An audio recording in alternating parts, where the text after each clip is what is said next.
Soalan 1, kertas 1. Jadi, kita baca dengan berhati-hati ya murid-murid. Okey, diberi fungsi gx sama dengan 2x tolak 5 per 3x tolak p di mana x tidak boleh sama dengan q. Okey, jadi di sini soalan dia ungkapkan p dalam sebutan q. Ini yang pertama. Okey, kita kena baca betul-betul dan dan yang kedua, cari G songsang. Okey, kat sini untuk A2 ada dua soalan. Okey, jadi yang pertama kita nak cari, okey, kita conteng kat sini untuk A1, okey. A1 tapi yang pertama kita nak cari ungkapkan P. Okey, ungkapkan P. Okey, untuk pengetahuan murid-murid, kalau nak ungkapkan P, P mesti single. Okay, P mesti single dan P mesti positif. Itu syaratnya bila ungkapkan P. Jadi macam mana ni kita nak cari P? Okey, jadi kalau soalannya begini, okey dekat sini ada P, kamu tengok ya kat sini bawah kat pembawah ada P. Okey, dia nak dalam sebutan Q kan? Dekat sini ada Q. Jadi ada relation. Okey, ada hubungan dengan diorang. Okey, macam mana kita nak cari, nak buktikan di mana X tidak boleh sama dengan Q? Okey, cara dia begini. Jadi cikgu salin dulu. Okey, salin dulu di mana gx okey sama dengan 2x tolak 5 per 3x tolak p. Okey, jadi kita ambil pembawah dia ini, okey denominator dia, kita buat macam ni. 3x tolak p ni okey, sorry. Okey, 3x tolak p ni mana pemadam cikgu tadi? Okey. Okey. 3x tolak P ni tidak boleh sama dengan kosong. Jadi kita kena nak cari X dulu. Okey, nak cari X sebagai subjek di mana 3x tidak boleh sama dengan P, maka X tidak boleh sama dengan P per 3. Sebenarnya murid-murid, okey, X tidak boleh sama dengan P per 3 ni sama juga dengan ini. X tidak boleh sama dengan Q. Jadi, bila dia sama, cikgu tulis kat bawah dia di mana X tidak boleh sama dengan Q. Jadi, sebenarnya mereka ini sama.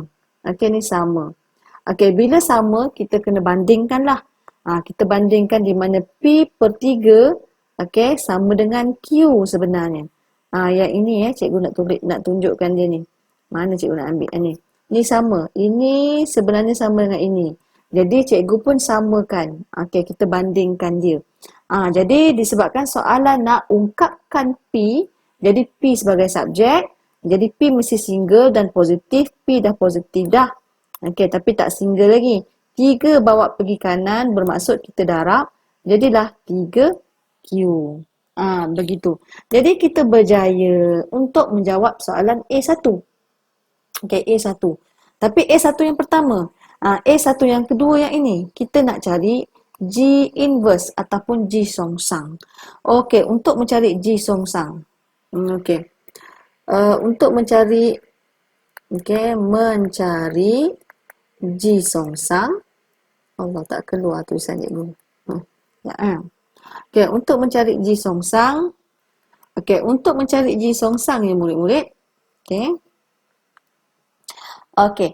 Cikgu selalu gunakan di mana, okey, let y. Okey, kita y sama dengan kita punya fungsi di sini di mana 2x tolak 5 per 3x tolak p.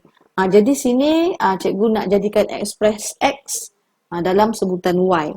Jadi, okey, kita bawa pembawah ini kita bawa ke kanan. Okey, bila kita bawa ke kanan akan jadi darab lah. 3x tolak P, macam tu, sama dengan 2x tolak 5. Jadi dekat sini kita hati-hati kembangkan. 3xy tolak PY sama dengan 2x tolak 5.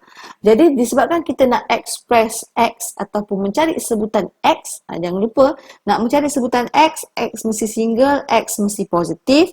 Jadi di sini kalau kamu lihat sebutan x ada 2. Kalau sebutan X ada 2, kita harus kumpulkan dulu. Kita kumpulkan setempat, sama ada kita bawa ke kiri ataupun ke kanan. Okey, dekat sini cikgu bawa ke kiri lah. Okey, apabila berlaku begini, okey, Kita ingat X mesti single. Dekat sini X tak single lagi sebab X ada 2. Okay, X ada 2. Jadi nak jadikan satukan X macam mana? Macam mana? Jangan lupa. Kita faktor. Faktor maksudnya kita keluarkan X. Okay, untuk sebutan yang pertama, bila kita keluarkan X, tinggal 3Y. Untuk sebutan yang kedua, bila kita keluarkan X, tinggal negatif 2. Sama dengan negatif 5 tambah PY. Ya, begitu. Okey, jadi murid-murid, sekarang kita nak X single dan positif. Jadi bracket tu kita bawa pergi ke bawah. Jadi bahagilah kan?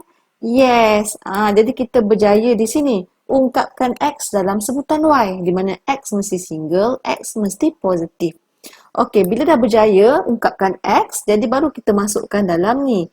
G inverse X sama dengan negatif 5 tambah PX per 3X tolak 2.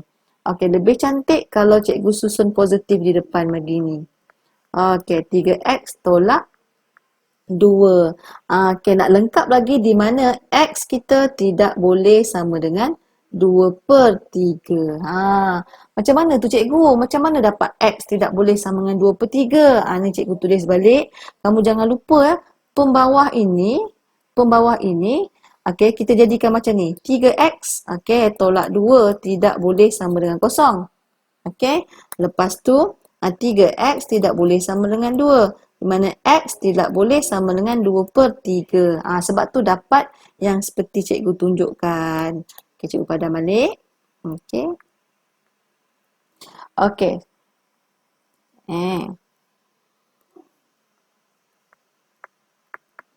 Okey, seterusnya kita berjaya menjawab A1. Banyak kan? Okey, so seterusnya kita tengok A2. Okey, kita tengok A2.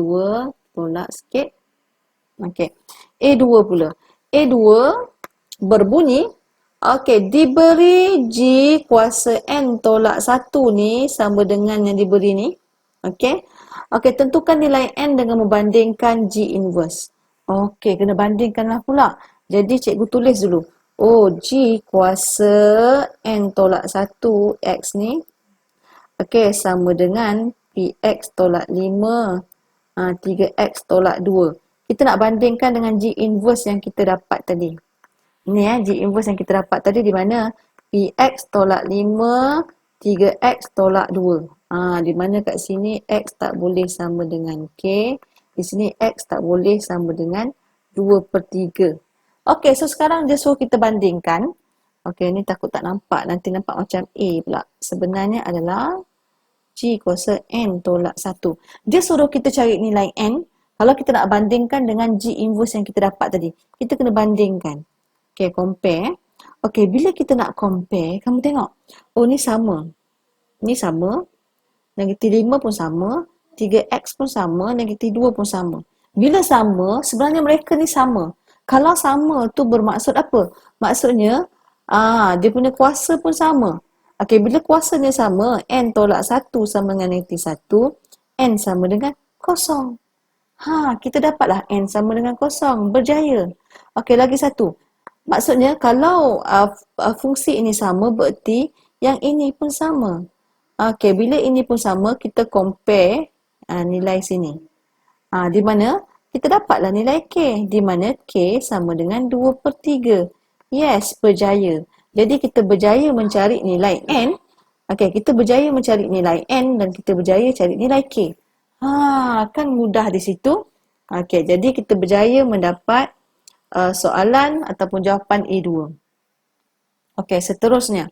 Okey, yang terakhir sekali, kita tolak sikit. Okey, yang terakhir sekali, untuk soalan B. Okey, itu soalan B. Apakah syarat ke atas P supaya G sama dengan G inverse? Okey, G sama dengan G inverse. Okey, ini soalan B kita. Okey, G sama dengan G inverse. Saya tengok balik G saya tadi. Okey, saya salin balik G saya. Di mana GX sama dengan G inverse ataupun disengsang X. Jadi, saya comparekan dulu GX saya. Okey, GX saya tadi 2X tolak 5 per 3X tolak P. Okey, G inverse yang kita dapat tadi di sini Ini G inverse yang kita dapat tadi. Okey, di mana Okey, P X tolak 5 per 3X tolak 2. Sekarang soalan dia bertanya, apakah syarat ke atas P supaya GX dengan G inverse ni sama? Jadi jom kita compare. Oh, ini sama negatif 5. Okey, ini sama 3X. Kesimpulannya, kamu tengok kat sini, sini P, OP2. Oh, sini pun P, OP2. Oh, kesimpulannya syarat untuk menjadikan dia sama, P mesti sama dengan 2. Yeay, jadi kita berjaya mendapat jawapan untuk soalan 1. Okey, kita jumpa yang seterusnya untuk soalan 2.